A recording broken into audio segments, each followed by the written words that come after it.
আজকে আমরা শহীদ মিনারে যাব, একটু পরেই রওনা হব সবাই মিলে। তো এখানে অনেকেই আছে দেখেছি, আমরা ছন্দনৃত্যালয় আছি, তারপর এখানে অনেকে নাটকের অনেক বড় যারা নাটক করেন আমাদের সিলেটে, তো ওনারাও আছে। তো একটু পরে আমরা রওনা দিব সবাই মিলে শহীদ মিনারে যাব। আজকে আমরা বর্ণমালার একটা মিছিল নিয়ে যাচ্ছি।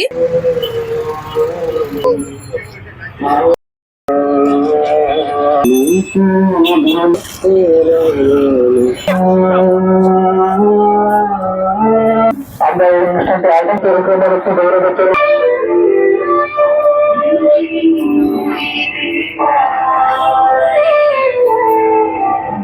আমরা লক্ষ্য করলে দেখতে পাই যে বর্তমান সময়ে এসে আমাদের যে ভাষা, সংস্কৃতি এবং সংস্কৃতি চর্চার ক্ষেত্র অনেকটাই সংকুচিত হয়ে আসছে। এবং যেই ঐতিহ্যগতভাবে যে স্বতঃস্ফূর্ততা নিয়ে বাংলাদেশের মানুষ এই আয়োজনের সাথে যুক্ত থাকতো, সেই জায়গাটা অনেক ক্ষেত্রেই সংকুচিত হয়ে আসছে। কিন্তু তারপরও আমাদের ভাষার প্রতি আমাদের যে দরদ, মায়া, মমতা, সেই দরদের জায়গা থেকে, সংস্কৃতি চর্চার জায়গা থেকে প্রতি বছরই সংস্কৃত মনা মানুষজন এই বর্ণমালার মিছিলে যুক্ত হন। আজকেও যুক্ত হতে অনেকেই এসেছেন। আমাদের ভাষার মাস ফেব্রুয়ারি, তার প্রথম দিনটাই উদযাপন করে থাকে। মূল কারণ হচ্ছে যে ভাষাটা প্রকাশের মাধ্যমটাই হলো আমাদের অক্ষর, বর্ণমালা। আপনারা জানেন অনেক দেশের ভাষাগুলো আছে যেগুলোর অক্ষর খুবই সীমিত এবং স্বল্প সংখ্যক অক্ষর দিয়ে তারা মনের ভাব প্রকাশ করে।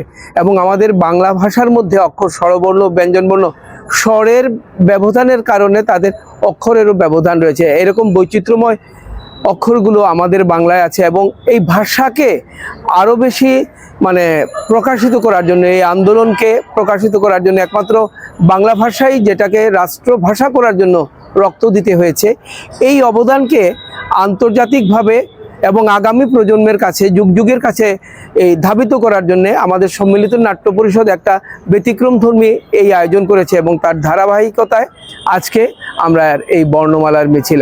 আপনারা দেখবেন যে স্বাধীনতার এত বছর পরেও আমাদের যে চেতনা, আমাদের যে দেশপ্রেম, সেখানে এখনো কিছুটা ঘাটতি আছে আমার মনে হয়। তাই কারণটা হচ্ছে, সেটা যদি না হতো, আজকের এই প্রেক্ষাপটে এসে এতদিন পরে এসে আমাদের যে মুক্তিযুদ্ধের সাথে, আমাদের স্বাধীনতার সাথে যে আপোষ বা অন্যান্য এর সাথে এটা মিলানো হতো না। সেই ক্ষেত্রে যত বেশি পারি আমরা, যত বেশি পারি বাংলা ভাষাটাকে আমরা চর্চা করব। সামাজিক যোগাযোগ মাধ্যম বা সবকিছুতে এখন ইংরেজির চর্চাও বেড়ে গেছে। ইংরেজিকে বর্জন করে নয়, বাংলা ভাষাকে যাতে নতুন প্রজন্ম ধারণ করে, সেই লক্ষ্যেই কিন্তু সম্মিলিত নাট্য পরিষদ এই আয়োজনটি শুরু করেছিল।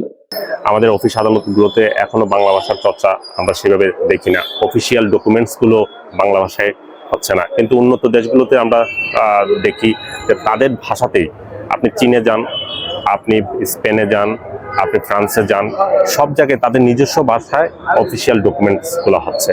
আমাদের অফিস আদালতগুলোতে কিন্তু এগুলো হচ্ছে না।